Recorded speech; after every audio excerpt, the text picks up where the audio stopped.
और मधेपुरा डीएम की कार से 4 लोगों को कुचलने की घटना को अब तक 4 दिन बीत चुके हैं, लेकिन फिर भी अब तक जो तमाम जो कोशिशें थी पुलिस की, उसके बावजूद कोई बड़ा खुलासा नहीं किया जा सका है। दरअसल कहीं ना कहीं पुलिस की तरफ से लगातार इस मामले को दबाने की कोशिश की जा रही है।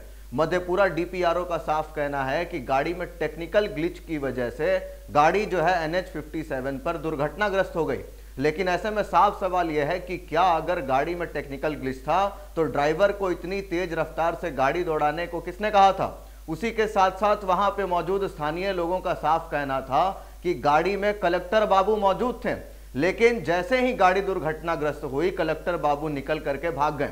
अब ऐसे में आम लोगों की तरह अगर प्रशासन भी लोगों की मदद करने की बजाय, जो लोग कुचल गए थे, दरअसल 4 लोग जो है उनके ऊपर गाड़ी जो है चली गई थी, वो लोग कुचले गए थे, लेकिन ऐसे में 2 जन की तो मौके पर मौत हो गई और तीसरे जो है वो DMCH अस्पताल में दम तोड़ दिया और चौथा आज भी गंभीर हालत में उसकी इलाज चल रही है। लेकिन अभी तक कोई भी मामला सामने नहीं आ रहा है। क्या है पूरी रिपोर्ट, देखिए। मधुबनी में मधेपुरा डीएम की गाड़ी से हुए हादसे का राज अभी तक नहीं खुला है। 3 लोगों की मौत हो गई है और अब ऐसा लग रहा है कि पुलिस मामले में तथ्य छिपाने की कोशिश कर रही है।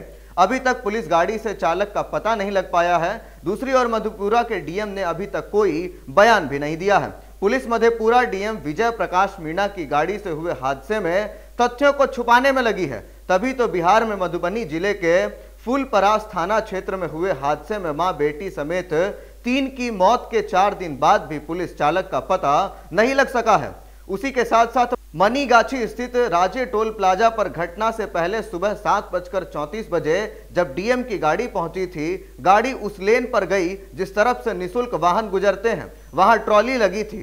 टोल कर्मी के मुताबिक गाड़ी से गार्ड ने उतरकर कहा था कि ट्रॉली हटाओ, अंदर साहब बैठे हैं, देरी हो रही है। गाड़ी में पर्दे के कारण सीसीटीवी में भले सभी लोग नहीं दिख रहे हैं, लेकिन टोल पर बैठे कर्मी की माने तो कम से कम 4 लोग गाड़ी के अंदर थे।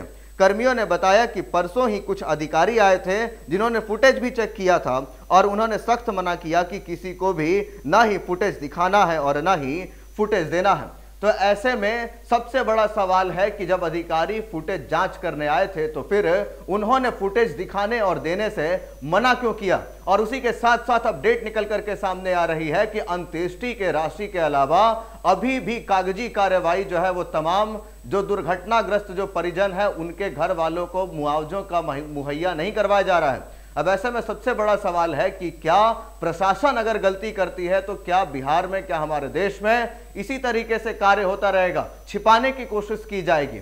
और ऐसे में जिस तरीके से मधेपुरा के डीपीआरओ को छिपाने की कोशिश की जा रही है गाड़ी में टेक्निकल ग्लिच का नाम दे करके, ये कहीं ना कहीं संवेदनहीन सरकार और संवेदनहीन प्रशासन को कहीं ना कहीं उजागर करके उनकी गलतियों को सामने रख रहा है। दरअसल बाकी के अपडेट्स के लिए बने रहिए NBC 24 पर।